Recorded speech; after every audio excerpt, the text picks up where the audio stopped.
네, 안녕하세요. 9월 12일 와플터치 오늘 함께 읽으실 본문은 스가랴서 6장 9절부터 15절입니다.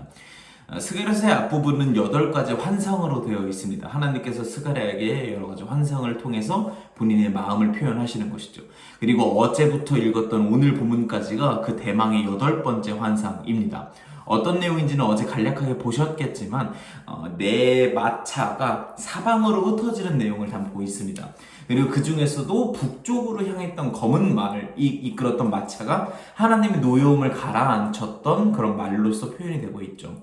그리고 어제 설명 들으셨겠지만 그 검은 말이 이끌었던 북쪽으로 향했던 마차는 이스라엘을 가장 많이 괴롭혔던 이스라엘 기준으로 북쪽에 있었던 나라인 바벨론을 상징합니다. 하나님께서 그 바벨론을 향해서 자신의 심판을 보여주시는 것이 그 마차가 보여주는 의미라는 것이죠. 그래서 오늘 본문에서도 보면은 하나님께서 너네 바벨론으로 포로로 있었는데 그거 끄집어내준 거 내가 한 거야. 그러니까 내가 너희를 그렇게 지켜주고 사랑하고 있으니까 열심히 성벽 한번 지어보자 라고 하는 내용으로 오늘의 본문이 마무리가 되고 있는 것입니다. 이렇게 간략하게 요약해서 들으면 굉장히 좀 아주 어렵진 않은 내용이죠. 그렇구나. 마차가 하나님의 심판을 의미하는 거구나. 북쪽으로 향한 마차는 그 바벨론을 향한 심판을 의미하는 거구나. 굉장히 간략한 이야기입니다. 그런데 스가랴서가 저희에게 읽혀질 때 상당히 그렇게 쉽게 읽혀지지만은 않습니다. 좀 어려운 이야기 같고 의미심장하고 이해하기 어려운 이야기 같습니다. 왜 그럴까? 이렇게 가만히 생각을 해보니까 이 스가랴서 자체가 환상으로 이루어졌기 때문에 우리에게 와닿지 않는 것이라고도 말할 수 있겠지만 이걸 조금 다르게 말하면 우리의 일상적인 이야기가 아니기 때문이라고 말할 수 있을 것 같습니다. 더 쉽게 말하면 내 얘기가 아니라는 것이죠. 또 더 나아가서 이 내용들이 어떤 내용인지를 알았다고 하더라도 그래 바벨론을 향한 심판이구나. 뭐 그 이전에 어떤 그런 뭐랄까 환상들도 다 여러 가지 이야기들이 있었죠. 뜻이 있었죠. 그렇구나. 뭐 이스라엘의 회복을 뜻하는 거였구나. 뭐 이걸 뜻하는 거였구나. 막 아무리 구구절절 설명을 해도 사실 그런 이야기들이 21세기 2023년을 살고 있는 지금 저희들의 삶과 얼마나 연관이 있겠습니까? 이게 전혀 우리의 이야기가 아닌 거죠. 그러다 보니까 더욱더 관심이 안 생기고 흥미가 안 생기고 와닿지 않고 그러다 보니까 점점 더 이해하기 어려운 이야기가 되는 것 같습니다. 왜 우리가 살다 보면은 막 만났을 때 나랑 상관없이 자기랑만 상관 있는 얘기를 자기 이야기만 막 하는 사람이 있잖아요. 그러면은 그 사람이랑 대화하는 게 어떻게 쉽나요? 너무 어렵죠. 그런 맥락으로 나랑 상관 있는 이야기가 아니라 성경 속의 그 시대 사람들의 이야기이기만 하니까 이거 전혀 우리랑 연관 없는 이야기처럼 느껴지게 되는 것 같습니다. 그런데 저희가 오늘까지 본문으로 함께 보았던 8가지 환상들을 조금 더 면밀히 살펴보면 이게 나랑 아주 상관없는 이야기는 아니구나라는 것을 조금 살펴볼 수 있을 것 같은데요. 그래서 그걸 좀 여러분에게 보여드리고자 싶었는데 그래서 제가 여러 가지 방법을 찾아보다가 이렇게 좀 화면을 준비해 봤습니다.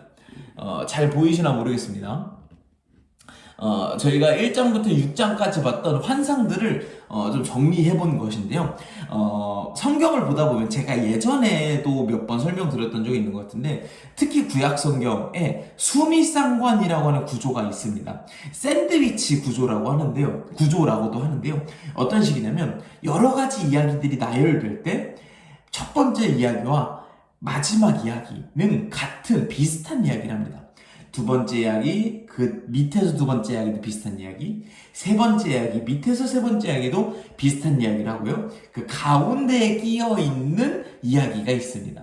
샌드위치 구조 같은 거죠. 빵이 위아래로 있고 양상추를 그 사이에 끼고 햄을 넣은 다음에 치즈를 넣은 다음에 가운데에 햄을 넣는 것이죠. 이런 샌드위치에서 어떤 게 가장 중요할까요? 당연 햄이죠. 샌드위치에서 가장 중요한 건 햄입니다. 성경에서 유대인들이 많이 사용했던 이 화법에서도 마찬가지입니다. 여러 가지 이야기들이 감싸주고 있는 가운데 이야기가 가장 중요한 이야기라고 흔히들 이제 수사법으로 사용되고 있습니다. 그럼 저희가 이 8가지 환상들을 한번 살펴볼까요?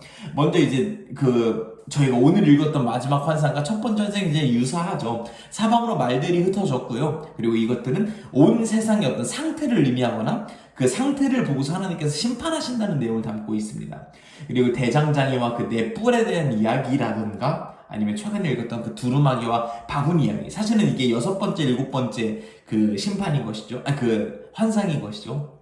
이 2번째 환상과 6번째, 7번째 환상은 모두 특정 국가를 심판하겠다는 뜻이 담겨져 있습니다. 그리고 다림줄과 불성벽 이야기와 최근에 읽었던 등잔대와 감람나무 이야기는 모두 다 이스라엘을 내가 어떤 방식으로 회복시킬 것인가 라고 하는 하나님의 마음이 담겨져 있습니다. 그러면 대망의 가장 중요한 가운데 이야기는 무엇이냐? 이 4번째 환상이 무엇이었냐면 그때 당시에 이스라엘 백성들을 이끌었던 영적 지도자인 여호수아가 꾀죄죄한 옷을 입고 나타나는 것이 이 4번째 환상으로 나타나고 있습니다. 이 4번째 환상은 어떤 의미인 것이냐? 아마 이때 당시에 이 환상에 대한 이야기를 들었던 사람들은 모두가 동일하게 어떤 장면을 떠올렸을 것입니다. 그 장면은 무엇이냐면 레위기 16장에 나오는 장면인데요. 레위기 16장에 보면 대속죄일이라는 그런 행사가 나옵니다. 어떤 날이냐면 1년에 한 번 모든 나라의 사람들이 다 각자 가지고 있었던 죄들이 있지 않겠습니까? 물론 그때그때마다 어떤 제사라든지 회개라든지 이런 것들로 회복을 했었겠지만 그럼에도 불구하고 남아있을 수 있는 모든 죄들을 대제사장에게 짊어씌우는 것입니다. 그럼 그 대제사장은 그것을 상징하는 의미로 꾀죄죄한 옷을 입고 제사장으로서 하나님의 지성소 안으로 나아가는 행사가 대속죄일인 것입니다. 지금 여호수아가 꾀죄죄한 옷을 입었던 것을 보고 그런 환상을 듣고서 다들 이건 대속죄일을 의미하는 거구나. 하나님이 우리를 회복시켜서 결국 내 안에 있는 죄까지 회복시키는 모습을 환상으로 보여주신 것이구나 라고 이때 당시 사람들은 모두가 깨달았고 느꼈을 것입니다. 그런데 우리에게도 마찬가지로 다가오는 것이죠.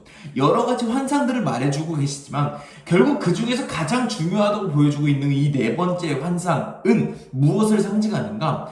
결국 우리의 대제사장 되어주시는 예수 그리스도를 의미하는 것입니다.